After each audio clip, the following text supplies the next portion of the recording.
Kolkata TV ডিজিটালে আপনাদের সকলকে স্বাগত। আপনাদের সঙ্গে রয়েছে আমি অঙ্কুর। উত্তরপ্রদেশের গাজিয়াবাদে বুধবার যে ঘটনা ঘটেছে সেই ঘটনায় চমকে উঠেছিল গোটা দেশ।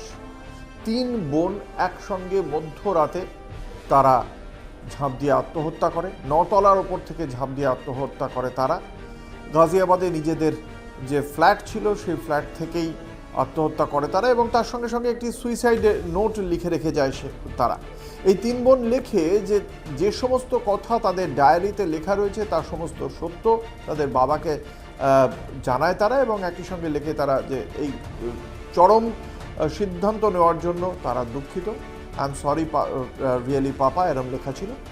এই ঘটনার তদন্তে নামে পুলিশ, এবং তদন্তে নেমে জানতে পারা যায় যে তাদের বাবা তাদেরকে বকাঝকা করেছিল, এবং সেই ঘটনার তদন্ত চলতে থাকে। পরিবারের প্রত্যেকের রেকর্ড বয়ান করা হয়, এবং এই মুহূর্তে নতুন যে আপডেট আমাদের কাছে উঠে আসছে সেই আপডেটে আমরা জানতে পারছি যে 3 বোন একটা ইউটিউব চ্যানেল চালাতো, যে ইউটিউব চ্যানেলে প্রায় 2000 ফলোয়ার ছিল, এবং তারা সবসময় তাদের ধ্যান জ্ঞান ছিল Korean film, Korean cartoon, reels সেগুলো দেখা। নিজেদের কোরিয়ান এক একটা কার্টুনের ক্যারেক্টারের নাম দিয়েছিল তারা নিজেদের, এবং সেক্ষেত্রে সেই যে 2000 ফলোয়ার সহ তাদের যে ইউটিউব চ্যানেলটি ছিল, বাবার সঙ্গে যখন তীব্র বাদানুবাদ হয়, বাবা তখন সেই তাদের যেদিন তারা চরম সিদ্ধান্তটা নিয়েছিল তার কয়েকদিন আগেই বাবা তাদের চ্যানেলটি ডিলিট করে দেয়, যেটা তাদের মনে চরম আঘাত লাগে, এবং সেটাও তাদের এই চরম পরিণতির দিকে এগিয়ে যাওয়ার অন্যতম কারণ। ঘটনার তদন্তে নেমে এখনও পর্যন্ত পুলিশ বেশ কয়েকটি তথ্য জানতে পেরেছে। এই তিনটি মেয়ে যারা সবাই টিনেজার, তাদের যে বাবা চেতন কুমার, তার 2টি বিয়ে।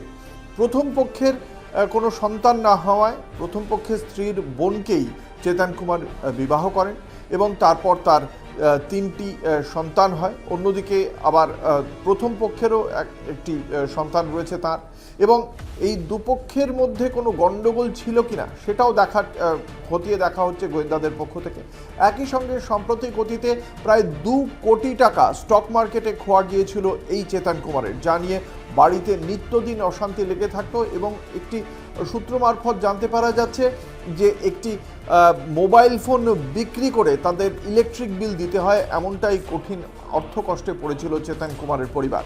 এবং তার মধ্যেও গত 7 মাস আগে 2টি ফোন 2 বোনকে কিনে দিয়েছিলেন চেতন কুমার, এবং তারা সেই ফোন নিয়েই তাদের এই ইউটিউব চ্যানেল চালাচ্ছিল।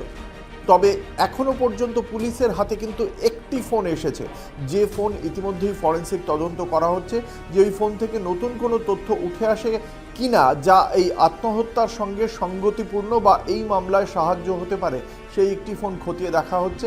আর অন্য কোনো ফোন ছিল কিনা এই ঘটনায়, আর কি কি বিষয় যুক্ত ছিল, অর্থনৈতিক সমস্যা সেটা তাদের মৃত্যুর দিকে কোনোভাবে ঠেলে দিয়েছে কিনা, এই প্রত্যেকটি বিষয় খতিয়ে দেখা হচ্ছে। কিন্তু যেটা সবচেয়ে গুরুত্বপূর্ণ আমাদের সামাজিক প্রেক্ষাপটে, যে একটা ডিজিটাল দুনিয়া, কোরিয়ান রিলস হোক বা যে কোনো রিলস বা এই কার্টুন ক্যারেক্টার্স, তারা এই টিনেজারদের মননে কতটা প্রভাব ফেলছে, এক্ষেত্রে বড়দেরও কিন্তু একটা বড় ভূমিকা রয়েছে, যে সন্তানদের তারা কিভাবে এগিয়ে দেবেন, তাদের মানসিক গঠনে ডিজিটাল দুনিয়ার যে প্রভাব ফেলছে সেই প্রভাবের কথাও মাথায় রাখতে হবে। তাদের যদি একেবারে বন্ধ করে দেওয়া হয় তাহলেও তারা কিন্তু একটা ট্রমাতে চলে গিয়ে চরম সিদ্ধান্ত নিয়ে ফেলছে।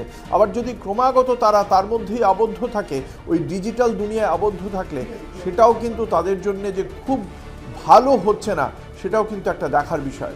দেখা যাক এই তদন্তে শেষ পর্যন্ত তাদের আত্মহত্যার কারণ হিসেবে কি কি কারণ উঠে আসে, এবং এই বিষয়টি নিয়েও অবশ্যই চিন্তার বিষয় রয়েছে যে এই ডিজিটাল দুনিয়া কিভাবে আমাদের পরবর্তী প্রজন্মকে ভীষণভাবে প্রভাব বিস্তার করছে, সেই বিষয়েও একটা চিন্তার বিষয় রয়েছে। এই সংক্রান্ত খবরের আপডেট নিয়ে আবারও ফিরে আসবো। দেখতে থাকুন কলকাতা টিভি ডিজিটাল, রাত 7 দিন।